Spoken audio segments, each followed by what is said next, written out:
Dieta Yin ou Yang? Qual delas você precisa? Bom, essa é uma pergunta que eu recebo sempre na caixinha de perguntas também, no direct ou por e-mail, WhatsApp, enfim. Sempre tem alguém perguntando qual dieta deve seguir e, de fato, se eu forneço algum cardápio para uma dieta Yin ou Yang. Então, assim, vamos entender direito essa história porque eu sei que é dúvida de muita gente. Bom, quando a gente fala de dieta, a gente está falando aqui nesse caso de uma orientação alimentar baseada na medicina chinesa, que entende os conceitos de Yin e de Yang. Então vamos explicar para quem não conhece o que é Yin e o que é Yang. Yang é movimento, é calor, é atividade, é aquilo que é funcional, né? Diz respeito às funções. E o Yin diz respeito ao frio, à lentidão, as estruturas, por exemplo, entendeu? Então, a orientação alimentar baseada na medicina chinesa, que leva o nome de dietoterapia chinesa, ela visa recuperar a saúde dos órgãos internos. Quando a gente fala de recuperar, a gente está partindo de um princípio de que os órgãos podem se enfraquecer e eles podem entrar num processo que a gente chama de deficiência, de fraqueza, tá? Essa deficiência muitas vezes não é mensurada nos exames e nem identificada pelo médico. São parâmetros identificados através da diagnose da medicina chinesa. Ah, Andréa, mas eu sou Yin ou Yang? O que que eu tenho? Do que eu preciso, né? Então, já para esclarecer, a gente vai entender se você entra num estado de deficiência de Yin ou de Yang, naturalmente através do diagnóstico da medicina chinesa, que envolve uma série de perguntas que não diz respeito apenas à alimentação, mas ao funcionamento do seu corpo e como é que você tá né, diversos sintomas que vão levar ao entendimento de que se seu corpo é frio ou se seu corpo é quente, se falta Yin ou se falta Yang. Se falta Yang, o seu corpo é frio, é naturalmente um pouquinho mais frio do que de outras pessoas. Se falta Yin, seu corpo é um pouquinho mais quente do que outras pessoas. Ah, Andréa, mas e aí?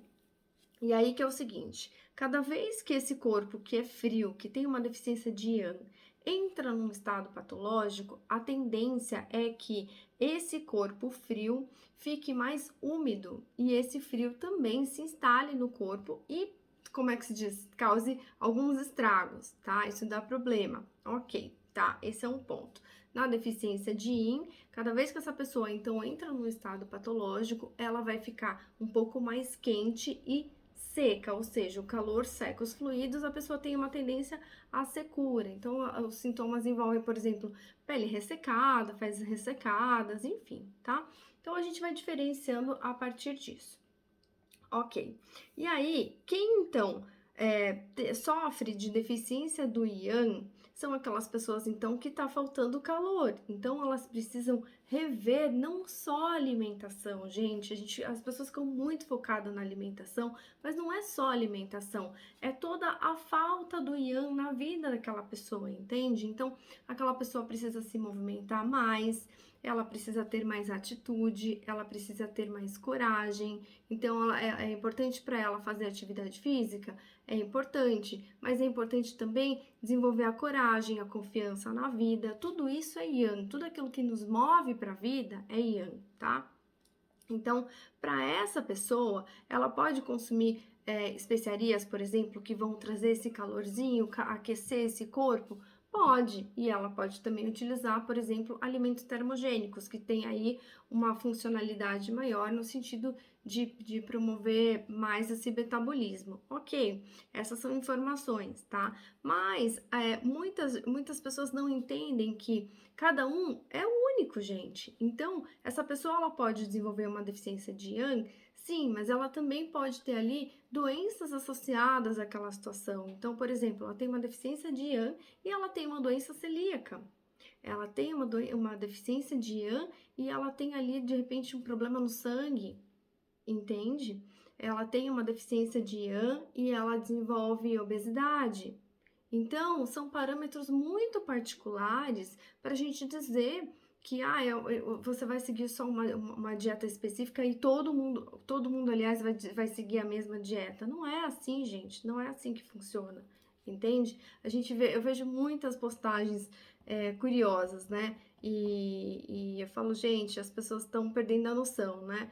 Outro dia eu vi, deficiência do Ian, então você tem que fazer o café da manhã com nozes, você tem que comer nozes no café da manhã. Tá, imagina as pessoas comendo só nozes de manhã. E aí, ela tem um dia inteiro pela frente, ela tem 1000 atividades, ela trabalha, ela estuda, ela faz atividade física, ela tem outros focos também na vida. E aí, só as nozes vão segurar a onda dessa história? Vão resolver a deficiência de Yang?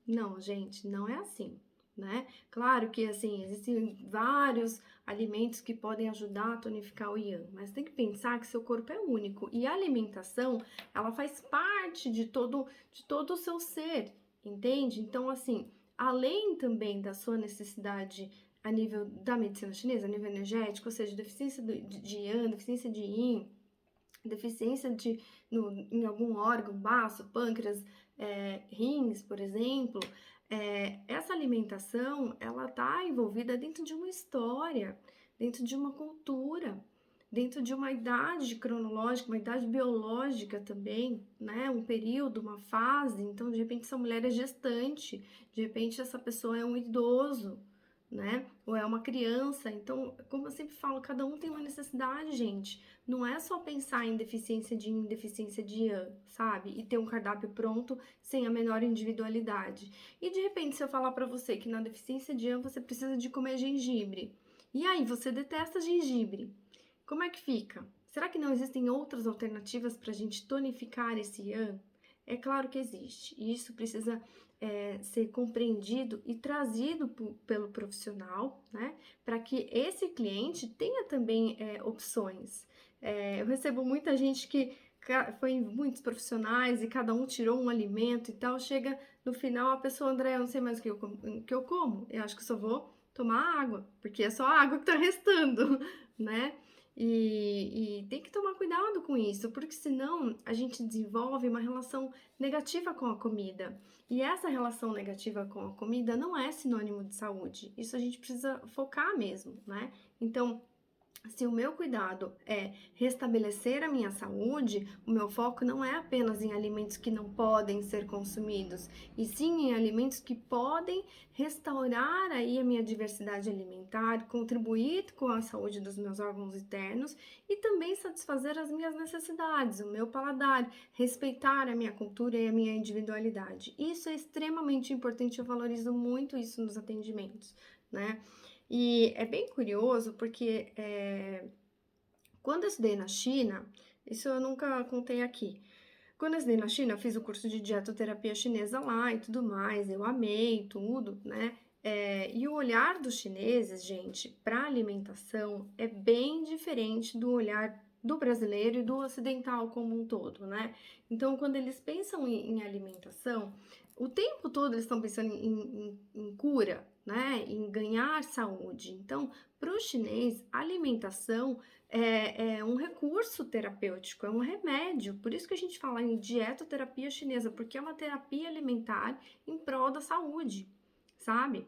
Mas o papel do alimento não é só esse, entende? Tudo bem que esse é o conceito oriental, eu vi isso na China, isso é muito presente nos chineses, e não só os profissionais de medicina chinesa, né?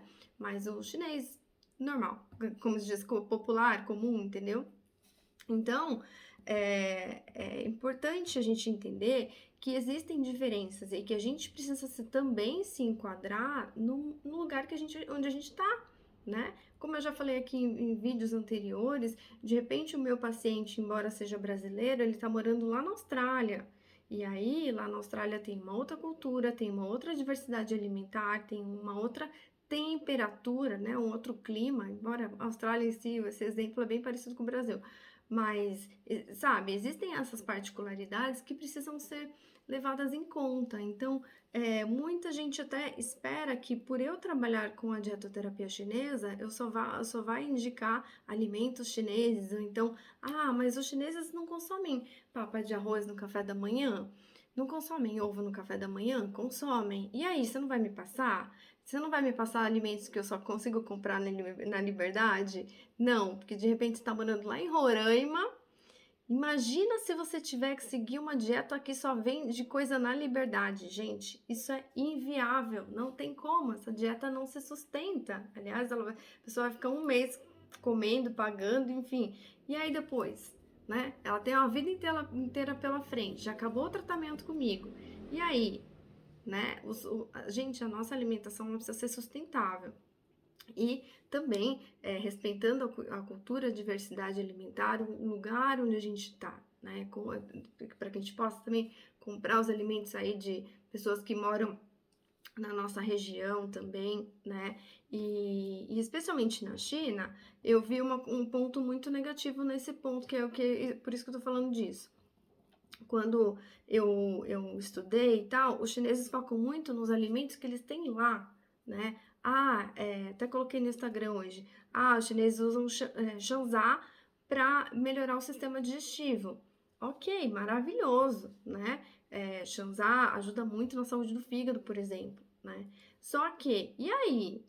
E aí até os alunos perguntavam para os professores, né? Nossa, professor, é muito legal isso, mas no meu país não tem, porque tinha outras pessoas de outros países também no curso, né? Então, esse alimento não tem em Israel, não tem nos Estados Unidos, não tem na Espanha. E aí, como é que eu faço? Só posso comprar em mercearias orientais? E nem eles não sabiam substituir, a não ser utilizando as fórmulas chinesas, né? Ou seja, eles também vivem no mundo deles. Respeito o povo chinês, amo o povo chinês, sempre estou defendendo eles, né? Mas a gente tem que pensar que precisa haver uma diversidade alimentar. Então, não é porque só o Kratege, só o Shanzá que ajuda o fígado, que eu vou focar só nisso. Então, se eu vou comer Shanzá no café da manhã, ou então só à noite, esse vai ser meu jantar? Não, gente. E aí, como é que faz com os convites que a gente recebe para sair na sociedade? Como é que faz quando a gente tem um exercício pesado na academia para fazer? Será que só isso vai me sustentar? Não. E eu vejo muita gente que está adoecendo por conta de restrição alimentar, por conta também de que, eu vi que esse alimento é bom. E aí de repente, para aquela pessoa, aquele alimento não é bom. Como é que fica, né? Ontem mesmo eu estava falando com uma cliente e a cliente falou: Andréa, mas ela tava com dor de estômago, né? Andréa, eu sei que gengibre é bom, já li isso. Será que para minha condição serve? Aí, naturalmente, conhecendo o caso dela, eu falei: não, gengibre não é bom para você. Gengibre é bom para o elemento terra, é bom para estômago e baço no geral para tonificar? Sim, maravilhoso, né? É uma raiz. Todas as raízes são ótimas para o elemento terra, né? Mas se existe uma condição de calor, gengibre não é o mais indicado. É melhor você usar ginseng, por exemplo, entendeu? E, naturalmente, as outras raízes, sei lá, inhame, né? Por exemplo, entendeu? E não só alimentos também isolados, né? Então, é um alimento que vai salvar a gastrite? Não. E prestem atenção que, por exemplo, gastrite, muitas vezes envolve toda uma condição alimentar que está inadequada há muito tempo. Pode envolver também estresse emocional, pode envolver vírus, bactérias, H. pylori, enfim, entende?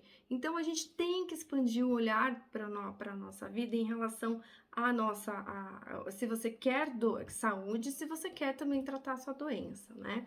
E um outro olhar também da medicina chinesa é essa visão integrativa, da gente entender que alimento nutre corpo, mente e espírito. Então, as nossas necessidades, elas vão além dos processos biológicos, como eu sempre falo no meu livro, mas também essa questão da alimentação, a gente tem que ver aonde que está também faltando nutrição, né? Então, de repente, eu tenho todas as informações ali dos alimentos, ok? Mas eu não estou trabalhando com a minha mente, eu não estou trabalhando, não estou nutrindo o meu espírito, entende? Isso aí vai dar problema também, sabe? Vai gerar doenças, né? E tava falando da deficiência do Yang, então assim, quando existe deficiência de Yin, você precisa de alimentos refrescantes e úmidos para trazer esses fluidos, ok? Mas naturalmente, se a sua deficiência de Yin está também associada a uma outra doença, está associada a uma doença renal, a uma osteoporose, a gente precisa também trazer esses conceitos da nutrição ocidental, ok? Para também tratar esses problemas, né? A gente pode utilizar fórmulas chinesas para trabalhar isso? Perfeitamente, perfeitamente. Mas lembre-se que, eu sei que ostra tonifica a deficiência de Yin. Será que só ostra vai ajudar essa pessoa? A pessoa vai comer só ostra? Não, né, gente? Não vai. Ou então só alimentos que tonifiquem o yin, a gente precisa trazer uma alimentação harmônica, diversificada para essa pessoa. Às vezes ela não gosta nem de ostra, gente.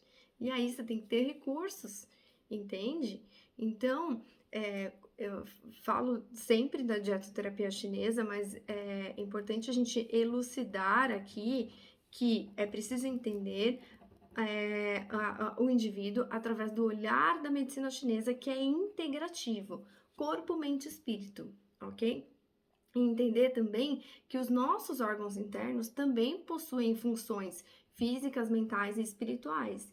Então, você trabalhou a nível do físico, de repente trouxe ali os seus alimentos que precisa, ótimo. Começa a trabalhar em outro lugar, em outro estágio, que é no estágio da mente, Qual é o órgão associado que está ali doente? Como é que está a sua vida naquele momento, naquela fase, ok? Existem fases onde a gente fica com o corpo, a mesma pessoa que tem o corpo frio e úmido, ela vai ficar um pouquinho mais seca, ela vai ficar um pouquinho mais, ela pode tender a deficiência de Yin, por exemplo, quando envelhece. À medida que a gente envelhece, a gente tende a ficar com o corpo mais quente e seco, né? Então, e até quando depois dos 30, por exemplo, você pode acontecer de ganhar um pouquinho de peso. Então, existem variações conforme a fase de vida que a gente está vivendo. Então, quando a pessoa me pede um cardápio lá no Instagram, né? Eu queria um cardápio pronto para deficiência de Yin ou de Yang. Será que você tem? Será que é possível e tal? E não é assim que funciona. A gente tem que entender qual é a individualidade daquela pessoa, o que ela precisa. Então, às vezes, ela não tem só uma deficiência de Yang, ela tem outras questões ali, entendeu? E a gente tem que olhar para isso e sempre, sempre ajustar e lembrar que a alimentação é um pontinho dentro da sua vida. Sua vida está ali como um todo. Muitas vezes, as causas da doença, como eu falei no vídeo anterior, não envolvem apenas só os alimentos. Às vezes a causa da doença está num comportamento muito nocivo que aquela pessoa desenvolve.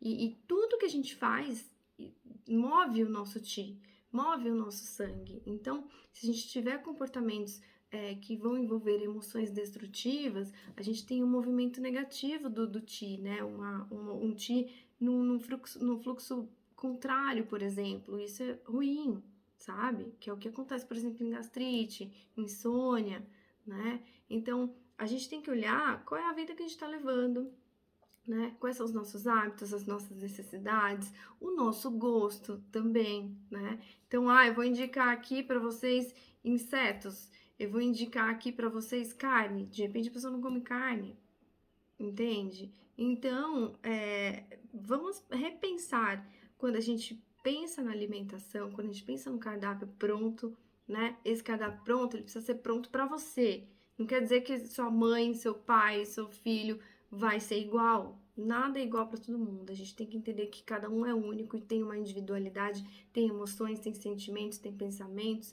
tem uma trajetória histórica, né?